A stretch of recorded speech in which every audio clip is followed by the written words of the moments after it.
As you can see today, it is just Blake and I.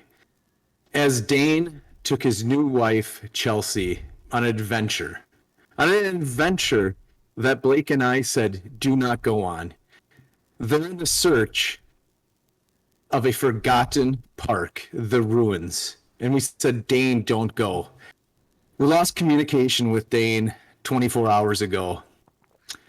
Blake is going to bring up the last known picture taken by Dr. Malcolm while on this adventure searching for a park. Here's the picture of Dane and his beautiful bride. If you've seen Dane or Chelsea, please contact us immediately. Outcast Haven podcast starts now.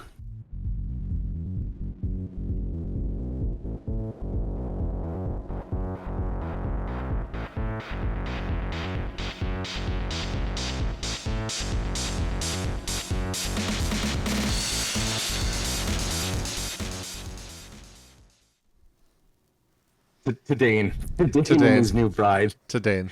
I mean, I believe the name of the place they were searching was Jurassic something. Yeah, I just can't. Something like that.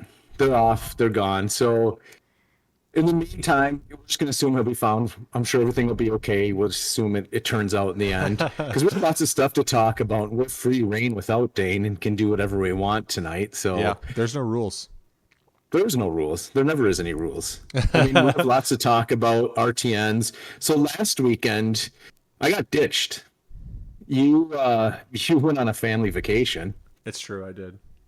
Which sounds like it was pretty amazing, actually. Yeah, it was a good time. Mount Rushmore and the Black Hills. We went on some hikes and stuff. We saw the something that we knew it was called the Devil's Bathtub, but we couldn't get out of our head calling it the Devil's Butthole. So we were just hiking up to see the Devil's Butthole. And the kids had more fun calling it the Devil's Butthole than anybody. My son the other day, I would have enjoyed that. Yeah, I don't think he realized it was a joke. So the other day he was like, "Yeah, we hiked up to the Devil's Butthole, the Devil's butt." And it's like, "Yeah, buddy, we did."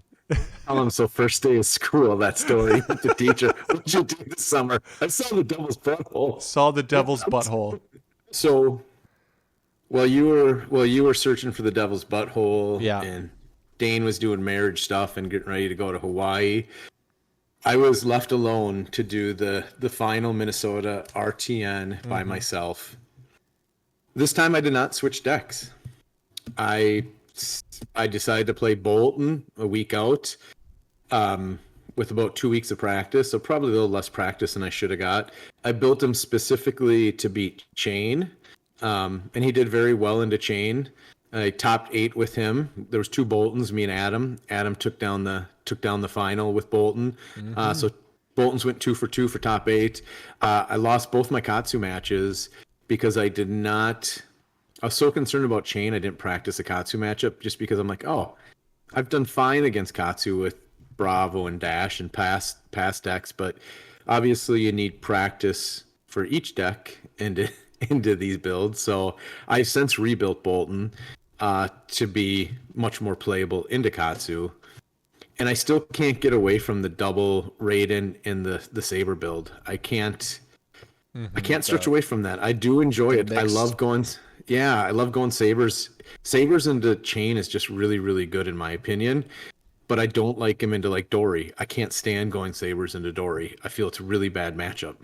So, and I don't like going Raiden into Chain, and maybe that's because I'm an inexperienced Bolton player. I mean, Adam piloted. I watched his last 2 rounds live, and he's a much more experienced pilot of the deck, and it showed. Obviously, he won. So, but it was fun playing Bolton. So now coming into calling season, as me and you prepare for our big trip, it's going to be hard to decide between Bolton and Bravo for me. That's going to be my 2.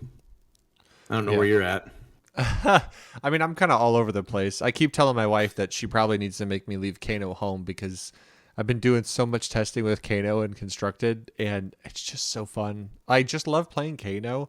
Like, I like playing him in Constructed better than I like playing him in Blitz, if I'm being honest, because in Blitz, I feel like the deck does a lot and I'm hunting for things and you have to really pilot it well to win.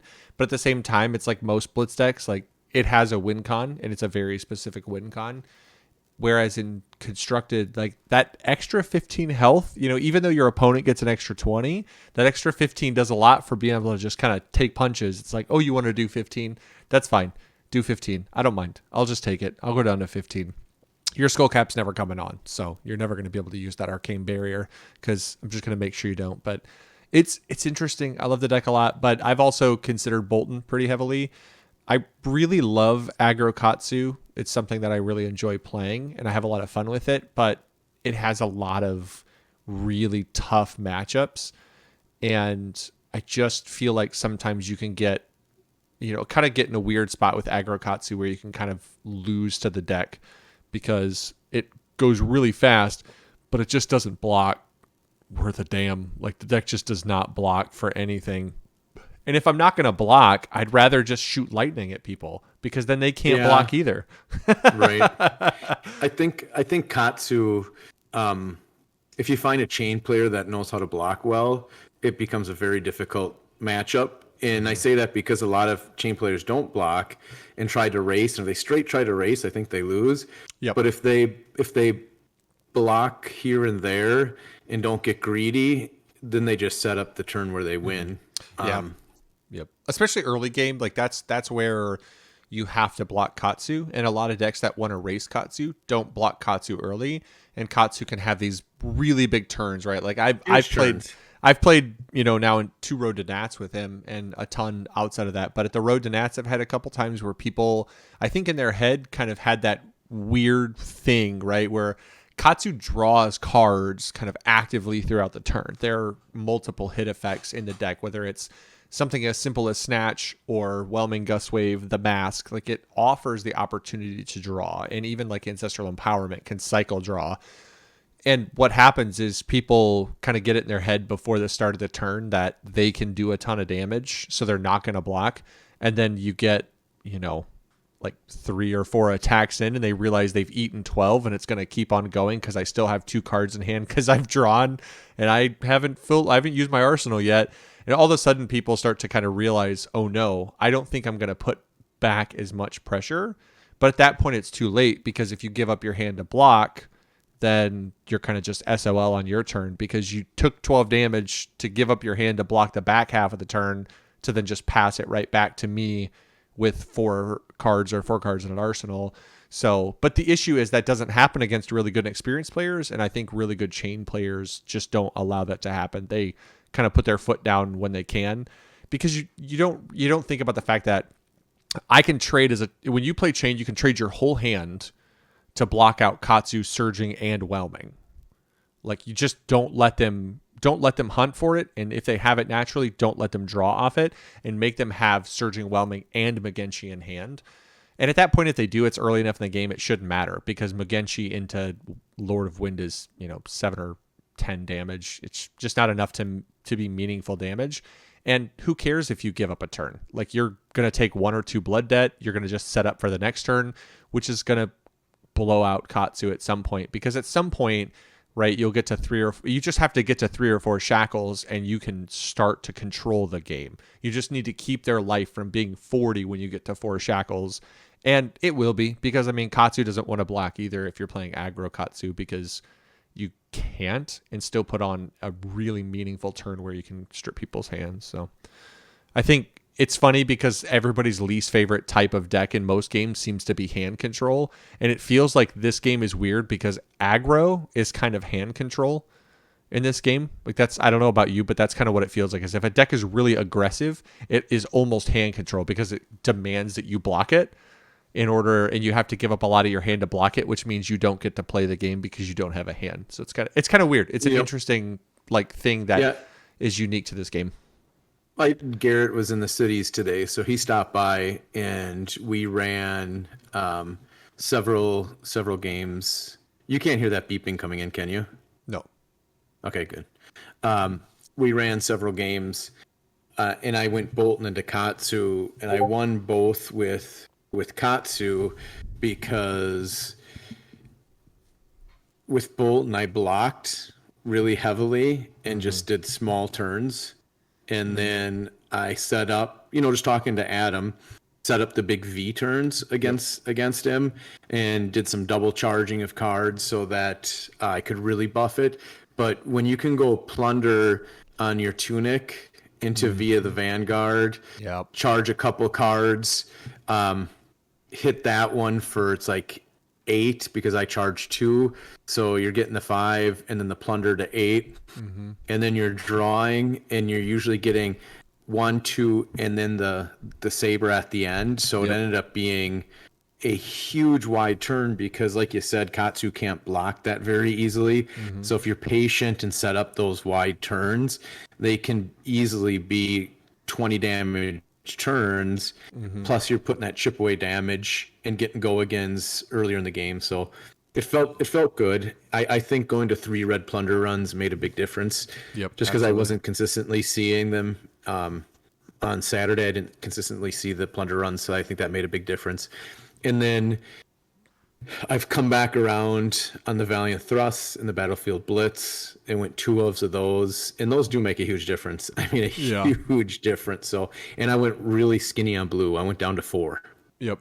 Yeah, I mean, my didn't build feel affected at all by that. Yeah, my build is literally just 3 blue take flights because I like the card as a charge with go again naturally. So early game, it's a nice way to pitch, any card basically in your hand and charge off of the take flight into the sword. And it just gives you some pressure, like on your off turns where you need to block a couple cards. I think it's really good. And I think that's the key with Bolton is you need to be able to have some setup.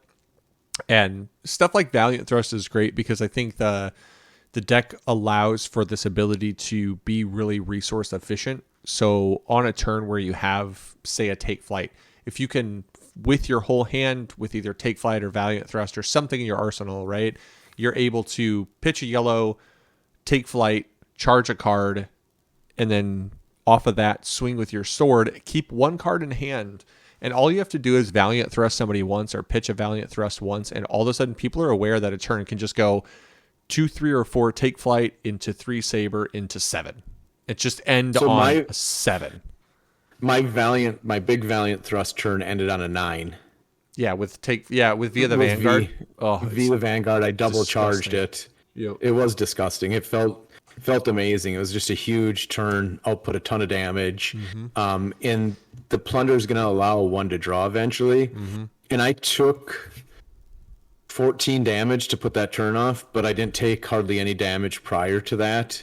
So I knew I was going to get punished, but I was going to hit back super, super, super hard. Yeah. I think that's a huge key with Bolton too at this point is people are starting to figure him out as far as playing him, and you haven't got the counterbalance to it yet. Like Katsu is scary, but Katsu is less scary into experienced players.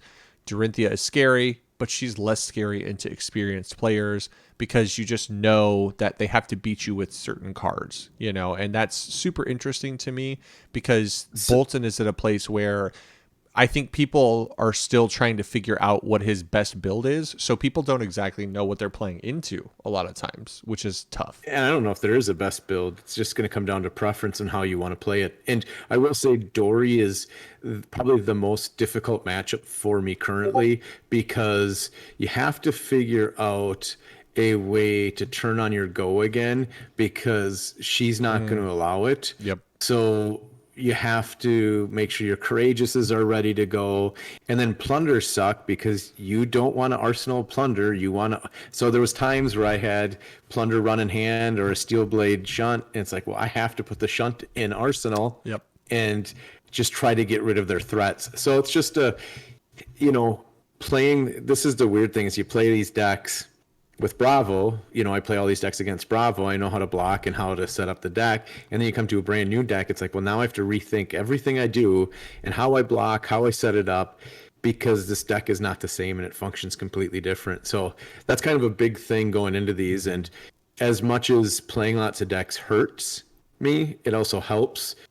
I've seen all the cards. I pretty much played every deck except for Katsu. So yeah. But I've seen him run enough between all you guys that I don't need to ever play him. So the wizard thing is an interesting aspect. I agree with you. He will be fun. I will make sure that I have null rune in whatever deck I bring. I'm not going to just take an auto loss, I will have 3 null runes. So anybody thinking about taking wizard and being sneaky, you're not sneaky by me. I'll have 3 null rune in any one. I'm not taking an auto loss to a wizard. I think that's an interesting side effect too, is like right now, because Kano's not very big and Chain is big, everybody runs 1 null rune. Or there's a lot of decks that just don't run null rune, because the reality is into Chain a lot of times, if he pings you 2 or 3 times in a turn, are you really going to pitch potentially 2 cards to block all the arcane, or are you just going to absorb those little 1 pings? That's, that's tough. Like some decks can, right? Like Bravo can chew away at him and not turn on certain effects like Rip the Reality, but a lot of decks can't afford. They don't have enough blue, or they don't run efficiently enough to pitch a blue card. Because if I'm a Chain, when I play Chain, I will say when I play Chain, if I throw an arcane damage at somebody and they pitch a blue, I'm done throwing arcane for the turn. I'm going to make them waste that. I'm not going to actively do it. It serves no purpose. I've seen people, pitch, they'll have a rune chant up, they'll swing and pop it, and then they'll pitch a blue to make a rune chant. But it's like the person pitched a blue. It's just going to get eaten up. They already pitched for it. Punish them for pitching a blue for that first rune chant, and just don't give them any more arcane to soak, and make it like blocking a 1 attack with a 3 block card, because that's what they're doing. They're trading a 3 block card for make a 1. their blocking efficient. Yep. You got to. I think that's I for playing Katsu, and I've seen it in a lot of on Facebook chat. I've seen it in Discord. Is how do you beat Katsu? Obviously, because Katsu is pretty popular. Chain. So people know how to block Chain. You just block them, right? There's no secret to like, oh, if I don't block this, they're gonna hunt that card, and that's gonna just turn on this huge chain. No pun intended. But Katsu takes a special type of block, and you have to make sure that you are blocking the most absolute efficient way. If you are wasting 1 possible block, that could be the difference in the game, to be honest with you. You have to block efficiently. So I think he's harder to block against, but Chain, and we'll just segue right into the results. But Chain, we were talking about this the other day. I think Chain, now in a huge event this won't happen, but in a small event, a bad player can get lucky with Chain and just win accidentally. Yeah, I think Chain has become, like, we'll throw up the week 4 stuff here, and I think Chain has become, we talked about this, a self-fulfilling prophecy, where because he's so highly represented, he just continues to get wins and he continues to do well. Because when you represent, like 2 or 3 times as much in the top 8s, you're going to cannibalize yourself to some degree, but also like you're naturally going to also kind of chew up the other decks, right? So if Chain represents 4 of the 8 decks and he matches up against, none of them play each other. So if you have eight players in the top, and with 4 chains, there's 1, 2, 3, and 4. All those games have a chain player in them. All of a sudden, their chances of going forward, if then you move to the next round, you got 3 of 4 chains. The chances of having a chain on chain final, sure, they eat themselves up, but they're also chewing up some of the other decks. If they run into a matchup that's good for them, and any of those matchups, they kind of chew up and spit everybody out. I think that has become the biggest thing with him, is that he continues to just kind of eat the competition. Whereas you see, when you look at just on your data, your top 8s, Chain had 66 for 7 wins. So obviously we had 3 in our top 8. Three chains, 2 Boltons, a Dory, and a Katsu, but you look at the representation of Bolton and Bravo. They both 20 into 4 for Bolton, 17 into 3 for Bravo, and then Katsu 32 into 4. So he's the second most represented hero. Prism still, she just falls off. It seems like every week she falls off. This week isn't as bad. 23 in the top 8. That's actually pretty good for her. And 3 wins. That's the best we've seen in a while.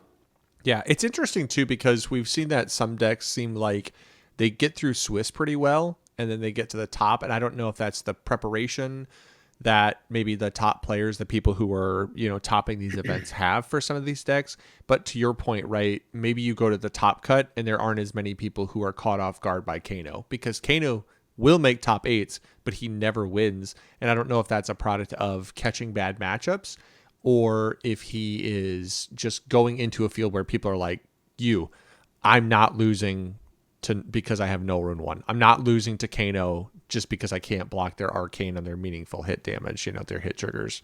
I just think if he runs into a Bravo and a Bravo's got the room to put the null rune more than any other deck, yeah, you're just dumb not putting it in. You just might as well have it in there. Yep. And I'm not going to say Bravo's an auto win over Kano with 3 or 4 null, but it's very tough for Kano to win that matchup because you can pitch one card to block 3 and still hammer back for 6 and still have another card to pitch if Kano is going to try to do more damage on your turn. Yep. And that's not a good scenario for Kano if he's starting to play on your turn early game. Yeah. So that's where he'll struggle. He also he also struggles into Prism if Prism runs any arcane Prism's barrier. Yeah, I that's think bad. I think the exception is if Prism doesn't run arcane barrier. If Prism doesn't run arcane barrier, you can win that matchup. But if Prism plays arcane, It's still tough though. You're screwed. It's tough because the numbers are so high.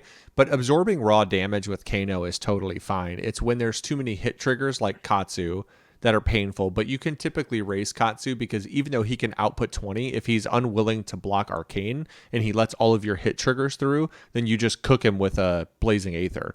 Right? The hit triggers are what help. Yeah, you set up a huge turn where you just sonic boom into something, into a lesson in lava, into a blazing aether to double your 13 into 26 or something. Turn 12 into 24, and you just did exactly what they did. The difference is they have a time, like there's a window where decks have to kill you when you're playing Kano versus other decks where, it's like the clock ticks much slower against other decks than it does with Kano. With Kano, the lower you go, the more you get them sub 10 and they have boots up. You might just lose. Yeah, you could just hard lose to the cards in their hand. They're not going to even have to look for damage. They can just do it out of their hand. Especially if I personally like to Arsenal an early stir. Yep. And just have that set up for a game, to be honest with you. Like a lot of times a lot of people will throw them early game. And if you're not running null, I'm not going to do that. I'm just going to do other stuff to slowly get you down. And then I can hit you from 10 or 12 out when you think you're safe and just win. Yeah. And that feels awesome. Just hard win. It's interesting to see like Dash isn't converting much at all, if at all, in some of these weeks, because he's only got 5 wins overall. Yeah, that's been really rough. Like if you look at this week, there was 15 represented in top 8s and 0 wins. Like that's rough considering Bravo and Dorinthia only had 2 more people representing and they managed to get 2 and 3 wins. Or realistically, right? Like think about the fact that Dash is 7 times more represented than Azalea. She's 15 more times than Leviah, who's got 1, 5 times as represented as Viserai, and more than about 4 times as much as Kano, and has the same number of wins this week. That's brutal. That's rough. Like when you look at that. I will say, looking at the circle of heroes' lives, in looking at hard wins to hard losses. Dash, I've never with Bolton, my record's insane against Dash. I think that's a really hard matchup for Dash. I never thought it would be, but after playing it, it's just you can go so wide that Dash just can't handle those wide, consistent turns. And so Dash getting beat is allowing Bravo not to take that auto loss to a good, because a good Dash player is going to beat Bravo pretty consistently. So it's interesting mix. We've done the Bravo Bolton. That's a fun, seems like a 50-50 match. That's a really fun matchup. Tough. I think it's tough on both ends. Yeah. It's tough on both ends because like Bravo wanting to be efficient with blocks is hard to do because you can just I think good players in this game do the right math, right? Like Via the Vanguard for 5 is meaningful into a lot of decks because if they have a lot of 2 blocks like Chain or Katsu, like via the Vanguard for 5 is really good, charging twice. Whereas into Bravo, you just make it 4. Make their blocks inefficient or make them leak damage. Like that's the thing you have to trade off. And I think that's a huge learning curve for good players is being smart about your efficiency in the way that you attack as well as block. So you're not just being efficient on the block end, but you're being efficient on the attack. Don't waste swings with damage because if Bravo blocks with 2 cards, you want that block to be a wasted block where it's like you're attacking for 4, they block for 6. You don't want to give them a 5. Just don't give them a 5. Give them a 4, make them block inefficiently or let them leak damage. That's what you want to trade. As long as that other card makes you go 1 wider, you're ahead in that game. Yep. Because it's going to get the +1 buff. No, I agree. Because I when I did my big V turn in charging in double charging was against Katsu and against Chain because you know the 2 blocks. You have to know your matchup and know there's a lot of 2 blocks. Yep. It's kind of like that second Kodachi. If I have a 2 block in hand, sometimes I'll throw it down on that because that doesn't feel horrible. You never want to throw a 3 block on it. And if your equipment you're trying to save, a 2 block doesn't feel horrible to get rid of mask trigger on that first attack. Yeah, because then you can give up, right? You're not as inefficient with your blocks in terms of trying to block the third thing, because the third thing is where you can get screwed by a razor. If they want to burn a razor, a 5 block is really bad on the third thing. It's trust me from experience, 5 block on that Kodachi third attack doesn't go well. It also feels bad because they have so many ways to just eat over you because they don't. A lot of decks, in order to get over your block, have to razor you, and you can kind of keep that in mind. Whereas when you are in that weird spot where they swing for 4 and you have 2 blocks in hand, it's like, God, I should have just blocked the Kodachi because this, like, if it's a combo card, they can just pop their breaking scales. They can ancestral you. Like, they have multiple ways to deal with that. Just getting over you by 1, and that's you can get punished for it. The worst is the breaking scales with the ancestral. So they replace it.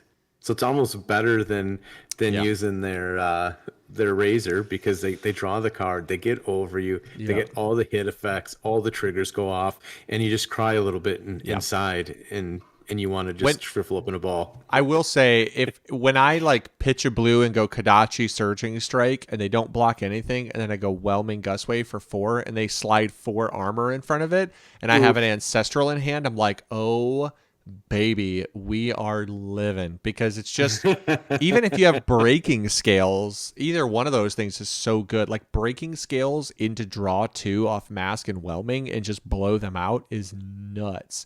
But, people sometimes get greedy, and that's a huge mistake, and that's why, Katsu continues to represent. So, like, the interesting thing I thought this week was that when we went from the week 4 graph to the overall graph, it felt really similar. Like, there's not a huge difference. They're starting to mirror each other. Yeah, which I think is good. I think you start to see kind of a steady meta. Consistent. Yep. Yeah. It's very consistent. Chain and Chain is good, but he is also very highly representative. Chain is also very beatable, but he's less beatable when you have to beat 4 or 5 of them. So if you get into your Swiss and let's say there's 3 and they don't face each other in the first round, one of them is going to leak through, if not 2. And then you get top 4, they're going to hit. The decks are going to hit. So even if they lose 1 or here in Swiss, the consistency of the decks, the new flock build, the Nick, I call it the Nick build. Everybody's giving Matt props on it. It's not Matt that built it. Nick built it. Yeah. Matt piloted it to perfection. Nick built it for perfection. So it's the Nick and Matt special, the combo flock deck. Yeah. I mean, everybody's running it now. Yep. But to me, honestly, when I went into the top 8 on Saturday, I would have I wanted to play Chain. 100% wanted to play Chain and not Katsu in round 1. Yeah. Because the way I had the Sabres built, I mean, I only lost the very first one to Chain, and he went off, and I never saw any of my pieces for my big turn, and I re-sideboarded for my next 2 chains, which I beat, and one of them I beat at 10-0 with a beacon on a 2 attack beacon for 10. Yeah. I So I think Beacon is one of those things that definitely is a you got to keep track of the soul, man. Like if you don't keep track of your opponent's soul when they're playing Bolton and they got a stack of cards sitting there under their hero, next to their hero, whatever, like you're dying on a Beacon, and yep. that's a rough way to go out, man. That's a rough So way that's to end your life. so my two favorite. So I'm going to tell you why I love Bolton. It's because of Kano. Okay. Yep. I love Kano. Kano's my favorite deck to play. Hands down. The reason I love Kano is he does block efficiently with all his 3 blocks. So Yep. you can still block in the deck.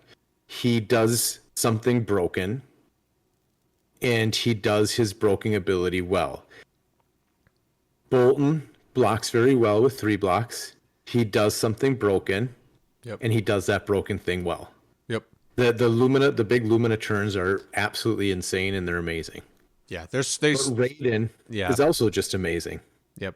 Yeah, the ability of the deck to tempo you and to regain tempo when it's maybe given up a little tempo is really impressive. A lot of the reason I like to play Bolton is because I like to play Katsu, and it's a very similar thing to Katsu where there's lots of cards in the deck that have hit triggers, which I think are the most relevant thing in the game when it comes to assessing your blocks. Is one of the first things I ask people is what happens if I let this hit, or does this have a hit trigger? Or I look at the card and I think to myself, what happens if I just let this damage through? Is this 6 raw damage, or is this 6 damage that's going to turn into something catastrophic?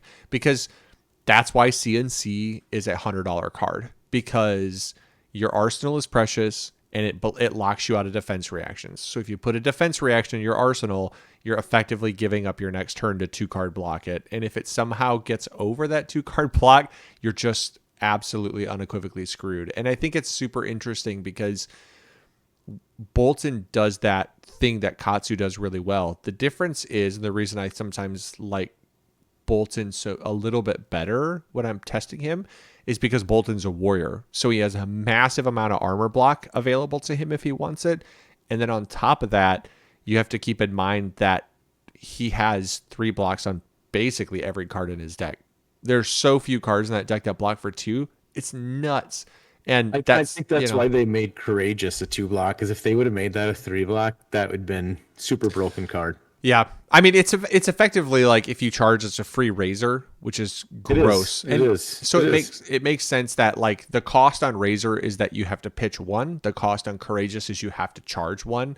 So you kind of get into the situation where it's effectively Razor for the deck, but it costs 0. It's just you pseudo have to pitch, right? It's like E-Strike. The charging is People always say like thing. E-Strike 0 for 7. That seems pretty good. And you're like, I mean, it could be 0 for 1 or 0 for 3, right? It depends what card you have to pitch. Yeah, if I got to tuck a blue card, I mean, I just paid 3 for 7, which that is was inefficient. Yeah, it's pretty on par with like the generics, Right. like what is it, Brutal Assault or whatever. That's like 3 for 7. It's not great. No, it's worse than Command and Conquer at that point, because I get 1 plus damage, but I spent 1 more resource and I didn't get a hit effect. So I don't know. I think that's fine. I found that this week looking at the tops, it's interesting because everything seems pretty steady Eddie. It's like the tops and the winners seem pretty steady Eddie in comparison. So what I'm going to be curious to see is when we come into the calling in a couple weeks here, is what the deck list, like not the deck list, but deck representation, will it be very similar to the graph that we see for top 8s? Will we look at those same percentages? And I'll look back at this data to see if that's represented the same way, because I believe it's going to be close. You might get a couple people swaying to decks. I mean, Bolton's really come on this last week. I think that, like you said, you have to figure out how to play him. I learn something new about him every time I play him. I see a different line that works pretty effectively. I think Chain's going to stay Chain. I think that's a safe pick. I mean, there's 3 players in Minnesota that all want to play Kano right now. I will tell you that. Me and you are 2, and Mr. Bates is 3. So yeah. I will have Kano. There's always a chance of a last minute swing. Oh yeah, absolutely. I will have 3 decks with, and I will make a decision on the plane. Yep. or whatever time we need to submit deck lists. Yeah. Yeah. I mean, I'll decide probably last minute, but that's more because I typically put my energy into, 2 or 3 decks and then kind of decide towards the end. So that way I can kind of have like I'm not trying to decide last minute necessarily, but I am trying to decide closer to the event. So I feel comfortable with my decision because I want to get last minute games in. Honestly, if the lists don't have to be turned until the morning of, we might play in the pre-release, go back to the hotel, or sit in a lobby somewhere, or do a CC event, yeah, or whatever. I might have to just get in an event or do some sort of thing where I just get some extra reps. Maybe we just sit down with some of our buddies, other content creators, other Minnesota people, just play some extra games and go, okay, this is going to decide it for me. Because like looking at the graphs, the percentages hold true across the board for the most part. I know we've talked about conversion rates, and that's become like the hot button topic, right? Is conversion rate. Is it accurate? Is it not? But I think at the end of the day, like the fact that the numbers continue to go up and the numbers continue to hold pretty true is pretty telling of the fact that like whatever decks show up tend to represent very similar in the top eights. They convert pretty similar rates from top eights to winners. And I know that chain can cannibalize itself and all that. I get that. I 100% get that. And I understand that numbers aren't perfect no matter what we're looking at, but every number in the world doesn't take into account everything, right? We had this discussion at our group chat, and I would be interesting other people's thoughts, but we look a lot at, in pro sports. Basketball is a great example. If player X shoots from one spot and hits 40% of his shots, and player Z hits 60% from the same spot, we absolutely assume that player Z is better because they hit 60%. But then that's where like that finer data goes that we just don't have access to right now, which is how many of those shots were defended, how many of those shots were, we don't have the data to prove that Chain, while overwhelmingly represented in Top Cut, we don't have proof that he plays other Chain decks or other decks not named Chain more or less, And in that case, how do we know how to properly, break the data down exactly? So I think at the end of the day, people are just playing the decks they think are the best deck or the deck that they're most comfortable on. Because if people really thought Chain was best deck, then why are so many people still showing up with Rhinar? Why would any sane person show up with Rhinar when it's only winning 4% of events? Well, because there are committed Rhinar players, and in every game, some people are just like, I play best deck. I don't care what it is. But other people are always going to be steadfast to the deck that they believe is their favorite deck and the deck that they like to pilot the best. And that is where I think me and you are built from the same cloth. What's the saying go? Cut from the same cloth. Cut, built, cut. We can be done both. Loved Chain when he came out. Played a ton of games with him. Loved him. He was going to be my deck. He became the most popular deck. I'm like, I can't play him now. He's the most popular deck. Yeah. Tried some Dash, tried some Bravo, just because Bravo's just consistent. Yeah. And then found my buddy Bolton, who I said was horrible at the beginning and swore him off, said he was terrible. And there was just 2 of us. So the great thing is never had to worry about the mirror. Right. Had my matchups pretty dead on. The most I faced was Chains. And built my deck to beat them, and it did its job. And I had fun playing the deck. I never felt like I never felt like I was out of game. And even when I lost to Bergie and had a 0 attack turn and then got hit for a 7 Kadachi because he double razored, which he might, well, I have a bad hand. No, that's a good hand. I'm going to block you early game. So the fact that you just snuck all that damage through, because I don't have that was huge damage. Yeah. That's a huge swing for me to go to 0 and then take that 4. And I still ate away because I know Kadachi's going to take it, and or because Katsu's going to take it, I just couldn't catch back up from that beginning. The deck almost caught back up, and I made some mistakes and saw some players because I watch back as much as people want to point out my game mistakes, or I watch back and said, well, I could sequence that different, or what if I would have done this? Or that card's trash. That's why that card's coming out. If I had this card in that instance, it would have been much better. And then remake the deck. Yeah. So, and I had Remembrance in, pulled it out. I actually put Remembrance back in and played it today. It wasn't bad. I had it opening hand, blocked out, and then Remembrance brought all those cards back in because they were all charge cards, and it felt great. I'm like, that didn't feel bad at all. So, Yeah, I think it's interesting too though, because it's funny because you almost had like a Freudian slip there where you're like, in the end, I knew Kadachi's were gonna get it, and I think that there's something to be said for that, where it's like, Katsu is good, versions of Katsu are good, but let's be honest, sometimes the biggest issue with Ninja isn't the combo attacks, it isn't a specific attack, whether it's Ira or Katsu or Benji. The overwhelming issue and the common denominator of all those decks is Kadachi yeah, for Gadachi one. for one. It's the most efficient play in the game. It's the reason why for the love of God, I put together Ira CC, and because I could life gain and then just Kadachi so efficiently, it was just the slow bleed. It's just the slow bleed. It's just It the can slow live. bleed. It lives forever. You go. The crazy part about that, and this is what's so crazy, why it's so good with Ira, and I would love to see Ira somebody bring to the calling, because I don't think it would do that bad, to be honest with you. I'm telling you right now, it wouldn't do that bad. If you put 6 sigils in and run a ton of defense reactions, you can go a blue card for 3 attack with your Kadachi for 1, Kadachi for 2, Yep. and then still put out another attack for usually about 4 for free. Yep. So you can do 7 on 2 cards pretty consistently Yep. throughout the whole game. I mean, Torrent of Tempo, Pounding Gale are 1 for 5s, and then you have all of your 1 for 4 attacks or your 0 for 4s, and that literally requires a blue and one of those cards. And all you need is a blue in hand. You typically, if you're not arsenaling a defense reaction, like if you don't have a flick flock in hand, you just arsenal your most efficient attack card. Pitch a blue, Kadachi for 1, Kadachi for 2.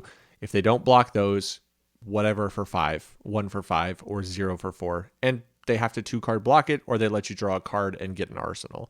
And that's just the most punishing thing in the game. And I think in that deck you could run 3 red Sunkiss and go Kadachi for 1, Kadachi for 2, Sunkiss for 3 life gain, arsenal your defense react, and now you go up to 3, 6, 9, 18, and 6, so 24 total life gain. Yeah. I mean, life for life is great too, because like Yep. life for life is dumb when you just pitch a blue, Kadachi for 1, Kadachi for 2, life for 4. It's like it technically has go again. So if you let me draw off the mask, I can attack you with it. You could go 1-5, depending on how they're blocking, to see if they'll drop 2 cards on the 4. Yep. Yeah. Or the 5. It is crazy.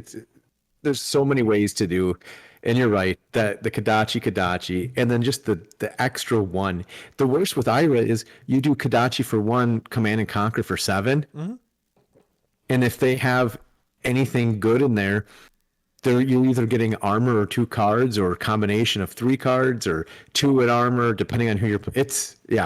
So I think we run that back again. If somebody wants to come on and challenge Blake on Tuesday, he's going to run Ira. I want this to be completely tested out to see how well it can do with the life gain. If you want to come on and face Blake's Ira, you're not going to want to lose, because it's going to suck to lose to a 20 life character. But it could happen, because that's how efficient the Ira deck is. I mean, Ira's like it's a win-win for me, right? Because if I win with Ira in Constructed. If I lose, as long as it's close, I kind of won. Hi, Ira. Like if I get you sub 10 life and you beat me with sub 10 life, you have to acknowledge the fact that like you lost to a 20 health character and I did way more damage than you, and I somehow stayed alive. And I think at the end of the day, it just proves how insane Ira is as a character and how absurdly efficient the character is. Because against Dave, I felt bad because I think 2 turns in a row, I did go pitch a blue, Kadachi for 1. And he's like, take it. And I was like, Command and Conquer for 7. And he's just like, Oh, fuck. Just you could just feel the just oh god. Because to your point, you want to give me 3 cards because you can't give me a defense reaction, so you can't efficiently block 7. Because that's the thing, right? Is we talked a ton about efficiency tonight, and think about the inefficiency that is blocking 7 without a defense reaction. If you can't sink or fate into the 7, then 7 costs you 3 cards or it costs you armor, and it's brutal to block. And I don't know. I'm gonna keep playing it. I told Bergie and I were talking about it, and I told him, I was like, I'll bring it to locals. Like, I'll show up at a local armory with Ira. And he was like, you wouldn't. Yeah, you would. And I was like, hell 100% you hell would. yeah, I would. Maybe nobody else would, but I absolutely unequivocally would. I will absolutely. I agree. I don't care. Like, local armories, XP don't mean shit to me. It's just XP is just XP. It just means I play a lot. But at the end of the day, right, like, because I'm an XP grinder doesn't make me a better player. But I will say, if I could show up to a 4-round armory and I went 3-1 with Ira, I'll tell you what, that's the stuff of legend, baby. Like, that's the stuff of legend. Forget the XP. I don't even care that it's worth 9 XP. You can not give me any XP, but if I go 3-1 with Ira and I cook people with Ira all night, like, that's winning in and of itself. Yeah, this weekend be a little weird. No RTNs. I'll probably do the local on Sunday at Game Related because they had a nice group at 8, so I'll go down do that. It'd be a nice relax, kind of figure out what decks, build my decks. Tomorrow night, super exciting. First varsity football game for Mason. They only got one last year, so I actually get to see him play some varsity football tomorrow. Hopefully he doesn't puss out, does good. He's behind me, so yeah, he can hear me. Yeah, I will say that's one of the things that we have definitely going for us that makes me excited. I'm grateful to be a part of the Minnesota community, right? Like, that's one of the things that I will always be forever grateful for, is we're so lucky in terms of the availability, because last Sunday Game Related had an 8-person local, while simultaneously the Dreamers in St. Louis Park had a 6-person local. Like, there were 14 people between 2 stores on a Sunday. So if both of those stores just steady grow into the double digits, I mean, a Sunday afternoon where 20 people are playing Fab at 2 stores, that's pretty sick. I mean, we draw. Yeah. Blitz has become a very, I don't know. It's the format nobody locally wants to play, especially with the calling coming up. Nobody's interested in playing it. And we still remember before Road to National seasons where people are like, I don't want to play CC. And we're like, dude, CC is so much better. I want to play Blitz. Suddenly, nobody wants to play Blitz anymore. Nobody wants to play Blitz anymore. And then on top of that, I don't want to say we're right, but we were right. I mean, yeah. I don't want to say we're right and you're wrong, but you can suck it and just acknowledge that we're geniuses. Yes, yeah. Do we know everything? No, but we do know most things. So you just got to most things. What we have to do one of these days is we have to sit down and go back to our podcasts of all the things we asked for, bitch for, that eventually happened and came true. Because everybody reports after them. We proactively went for these things. It's fine to say this was great and I did awesome, but who was there screaming, yelling, kicking to get some of this stuff done that is now happening? Who wanted webcam events? The Outcasts. That was us. Who wanted to play classic constructed? Who said that webcam events, it's horrible, nobody wants to do that? Oh wow, it looked like that turned out pretty good. Ironically, they're still happening, even though most of the world has opened up. People still host online events. Oh my God, can you imagine a world where online events are okay to have? People are like, but they're not competitive, but they're not. It doesn't have to be, because you know what? It's a great testing ground. When there's nothing on the line, you can play whatever deck you want and not fear that you'll lose your XP. Oh no, my precious XP. Or you can show up to an armory with Ira every week, Dylan, and wear your helmet. That's fine. Whatever it may be. Oh, poor Dylan. I had to get my shot in. I laughed at him and I felt bad because he was pissed he didn't go 4-0 on Tuesday and he lost to Dorinthia. And I just laughed. I was getting a kick out of it. He was getting I could tell he was getting a little pissed at me because I was reveling in his despair, I guess you could say. I will give Dylan a lot of credit, right? Like one of the things that I give Dylan a lot of credit for is there are always players in the community who kind of like offer themselves up as a sacrificial lamb for like being made fun of because they respond too heavily. One of the first things I tell people who don't like being teased or taunted is don't acknowledge it or lean into it. If you make fun of yourself, people quit making fun of you. But if you get all like up in arms about it when people tease you, it just encourages them to keep going, right? Like that's like classic teasing 101. Like when you're in a group, when you're with your boys and somebody starts going and they just kind of poke and you're just like, okay guys, like it's not funny anymore, I don't like it. That doesn't stop it. That makes it worse. Makes it worse. But if people are like, man, your shirt looks stupid, you're like, oh my God, right? I put it on this morning. I was like, God, I'm a fucking idiot. Like, look at this shirt. I look so stupid.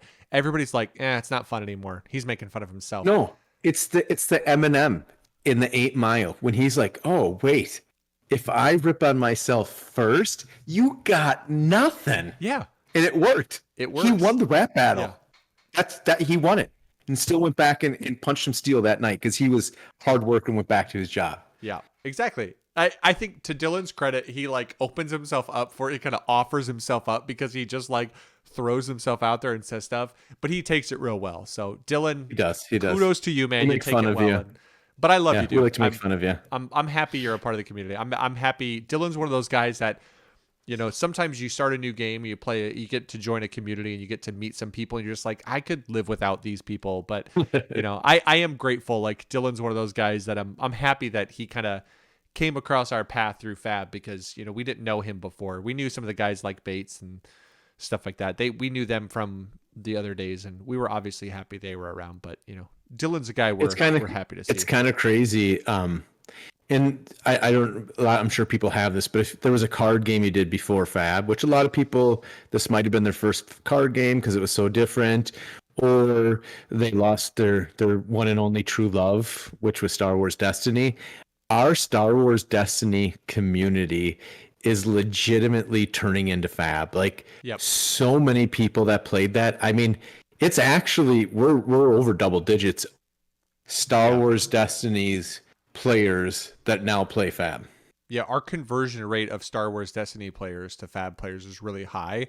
And luckily we don't have to think about anything weird with the right conversion rate is an excellent measure when it comes to that. We don't we have an excellent conversion rate. It's really high. It's really high. It's really great. So it's been cool to see the community continue to grow here locally. We've been very lucky to have that. I'm really excited to see in Vegas what we have and what's going to happen there because, you know, we're seeing now things like the professor's coming. We've got some pro Magic players. I will say, as people who don't play Magic, we have no clue who some of these people are. Like Bergie messaged me one day and he's like, hey, did you see so-and-so is going? That's a big deal. And I was like, who the hell is that? And he's like, he's a pro Magic player. He's like a super big deal. And I'm like, I don't play Magic, so he don't mean shit to me. So like if I sit down across from him, I don't know who he is, so I'm just going to try and beat his ass like I beat everybody else's ass. Like, I will say that's kind of funny because I saw like the Facebook ad and they showed we'll be at the calling. I'm like,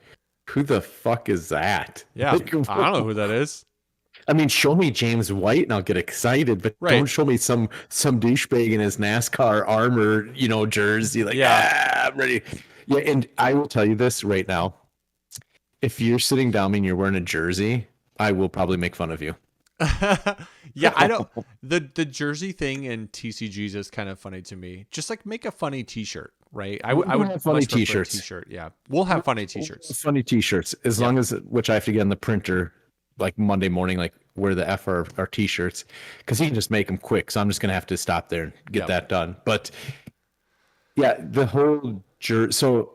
Coming from a fishing background, doing highly competitive fishing tournaments, I never bought a jersey. I had a shirt with, you know, the place I worked for embroidered on it with the buttons, you know what I mean? Just, you know, a nice fishing shirt, but the whole jersey thing, I never did. I mean, even when we played flag football, which is a sport, or, you know, as adults, we just all got just t-shirts Yeah. and like that were the same color. So I don't understand the jersey phenomenon. Yeah. I guess I doesn't make sense. I mean, if you're sweating that bad and you need that material, number one, please bring a couple sticks of deodorant. right. Okay. Yep. And Absolutely. breathe. Yeah. That's my two. Just breathe and bring deodorant. Those are Yeah. my two recommendations. It's I will say that it is concerning. It's concerning if a human being playing card games in an air conditioned hall needs to wear a jersey for breathability. That concerns me a little bit because I think at that point you should probably see a physician. You should maybe see somebody about not just Old Spice isn't going to hack it if that's the point. Like you need more than Old Spice. You probably need some prescription deodorant, and it's okay. I'm not making fun of your medical condition if that's the case. Like if you have a medical condition and you need prescription deodorant, I'm just saying if you feel like you need a jersey for breathability and you're just rocking the Axe body spray as your deodorant, you need prescription deodorant probably. So maybe check that out before the call. So yeah. So you can hate me for saying that, but I'll probably if you sit down across from me, I like to give my opponent shit, and you're just gonna open the door, and it might be distracting. But I don't think there's a rule against. Is there any rules against talking? Just saying random shit the whole time during your game? I don't know. I would be, maybe there is. I mean, that might be something. If you know that there's a floor rule against certain things, I assume there's like As long as you're rules. not insulting them, making Right, yep. you know what I mean? Yeah. If you're not like sitting there looking at your opponent, just being like, hey, fat ass, you going to make your play or what, fat ass? Hey, dumbass, you going to play? You're so stupid. I think then you're probably fine. If you're just like having because I like to have a lot of casual conversation, or I often offer up to my opponent the opportunity to just take the damage when they're within lethal. Don't block. Yeah. You don't have to block. Like they're at 5 life and I attack for 6. It's like their option is on the floor to take it. Yeah.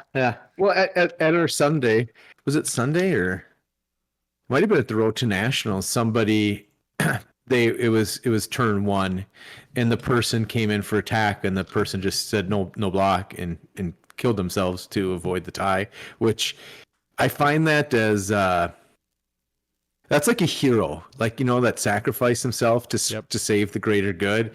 I can commend a person that does that. I was like, wow, that's super cool, because you would have hurt both of you by blocking out and taking the tie. You help them, and I think I wish I knew it, because I thought they still did pretty good for the tournament. But I was like, that's a really cool move. So I can't remember who did it. It was an awesome move. Good gesture. It's almost. I mean, if you're way up, it was good. I liked it. It's like I think locally one of my favorites is Darren loves to he likes to ask people if they'd like to concede, but he doesn't. Can't now at RTNs. So the rule, you can do it before the heroes are presented. Once you sit down to the table, before you present heroes, you can do it. So before the heroes are revealed, if the person sits down with their dex box and rolls their mat, you can go, would you like to concede?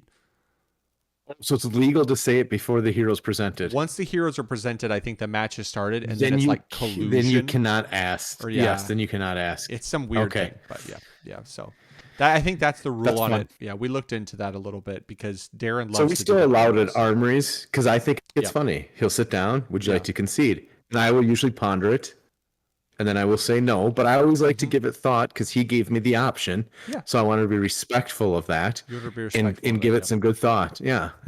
Yeah, he was kind enough to offer it up to you, just in case you were preoccupied with something.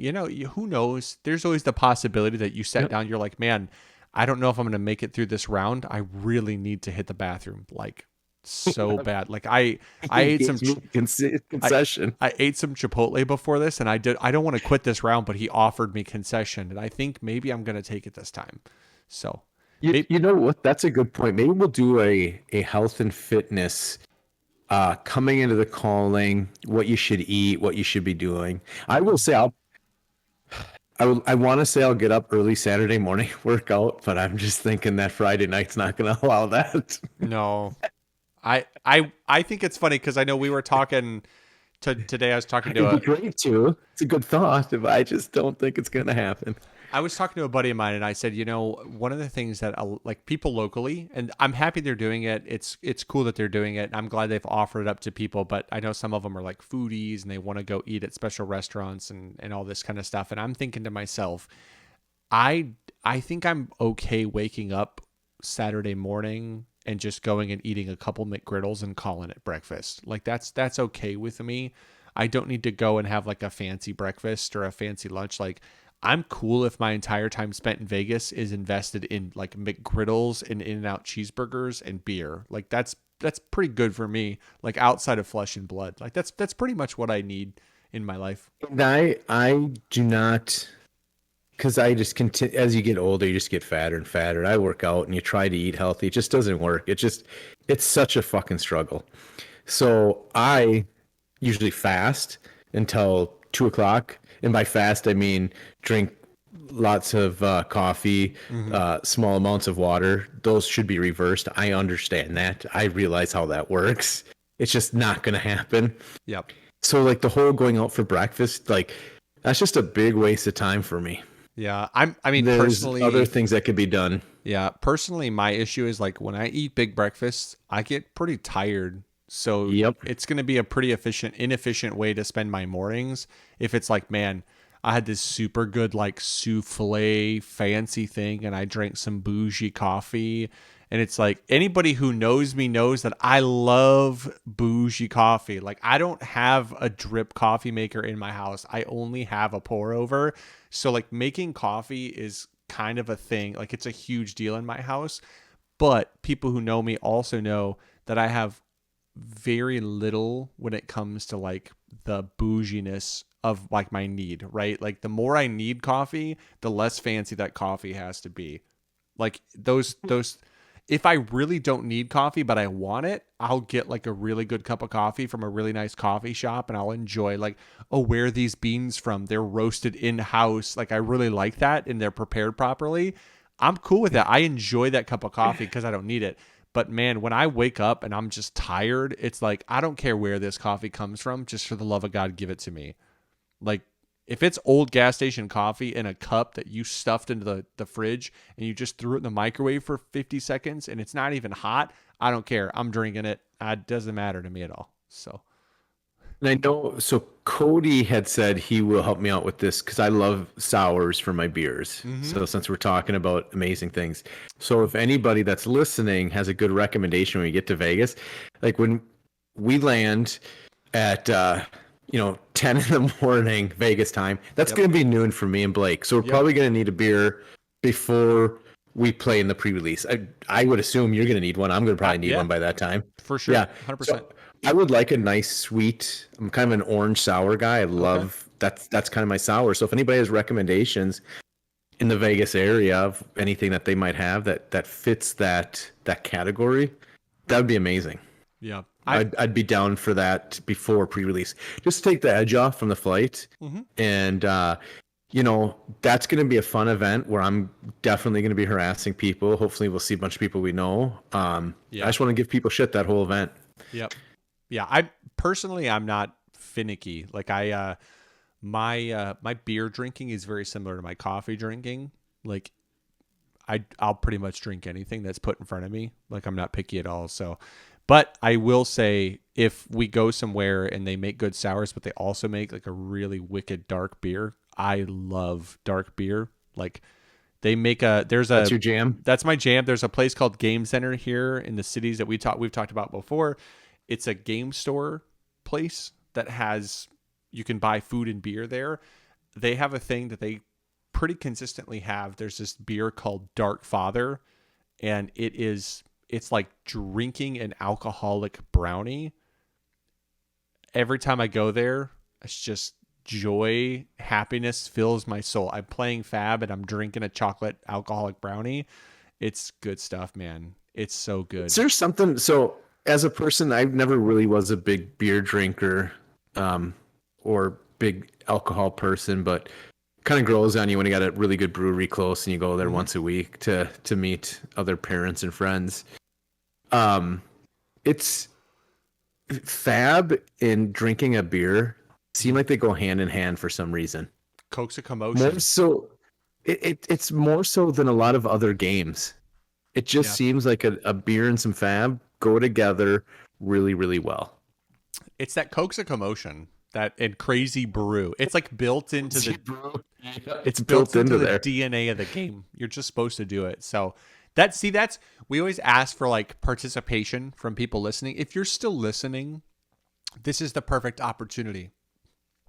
What's the drink of your choice?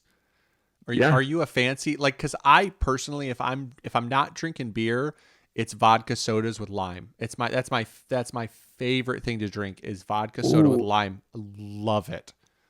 on a similar thing, I love Bloody Marys, but uh, we had a mule, which I never really had a mule, Moscow Mule. which is like yeah, with the ginger Mm. and the vodka, that were really good. So I might hit one of those up in the copper cup to make that felt very fabish. I'm like that matches very well. You felt like you should like toast it right to a room full of I people. did. There Yeah. should have been a toast. Yeah, There's and almost start shit. almost like you in a room with a commotion, like Correct. you could coax a commotion. Would dare I And say? everybody gets something out of it. Everybody gets something out of it. Everybody gets joy. So yeah, Everybody gets joy. if you're going to Vegas, let us know what you drink. Come hang out with us. If it's good, I'm happy to try whatever. So we just want to hang out with people in Vegas. I'm excited for Vegas because I know obviously I want to do well. I want to play in the calling and stuff like that. But I'm excited for Vegas because I'm excited to meet people that we Yep. have been talking to and having conversations with via the interwebs for the last year plus of our lives. There are people that I'm excited to meet in person. We've known Bronson and Rob for so long at this point, but I'm excited to see Time people to in meet 'em. person, man. Like I'm excited to have a beer with Bronson. Like I want drinking with Bronson IRL. Like I feel like Oh my God. Bronson should do We that. might have to stream that part because Yeah. I am going to bring my stuff with, and as long as there's Oh, yeah. Wi-Fi, we're just going to stream it to the channel. So, Yeah. oh, perfect. As we wrap this up, this is a Yep. perfect segue. Community tab. Yep. There could be just some crazy shit that comes from me and Blake. Like, hey, in an hour, these people are going to be with us, and we're just going to go live, and we don't know what's going to happen. Yeah. If there's like accessibility to product, 100%, I think there's the possibility that we just sit down somewhere and just crack packs and play games, just sealed or whatever at like And BS with people. 1 o'clock in the morning. We're just hanging out. We got nothing else to do. Let's just hang out. Let's crack some packs and let's play some Fab and BS and just let's have fun. Like that's Yeah. I'm excited for Vegas. I'm excited. Hopefully we can, do some stuff. We can do kind of a we can record some stuff on our phones, take some pictures. Maybe we can put a video together of the experience at the Calling Vegas and, post up like a vlog on the channel because that would be a ton of fun, just the whole experience. So it's going to be a blast. I'm excited. It's amazing. It blows my mind that it's so close. It feels like it's forever away, but we're just a couple Yeah, it's weeks close. out. Couple weeks out, So baby. close. Just a Oh, couple I'm so weeks. excited. Yeah. So excited. All right, Blake, that's about all I got for this week. You got anything else? I don't have anything else. Just if you guys see Dane, we'll put the picture up again. We miss him. Put it up. We miss him. We're thinking about him. We hope nothing happened when he went and visited that that old park. It was like an amusement park or something, I think. But Yeah. It's a hopefully. big tragedy that happened. Yep.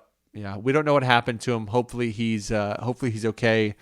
I will say if we got a picture of Dane Jeff Goldblum style, where he's like laying on his side with like his shirt fanned open, I would be happy to put that somewhere on the channel too. Maybe that's like next week's picture if Dane comes back, Yeah, if we find him. If we find him, like in one of those mountains that they have at the Jurassic Park thing.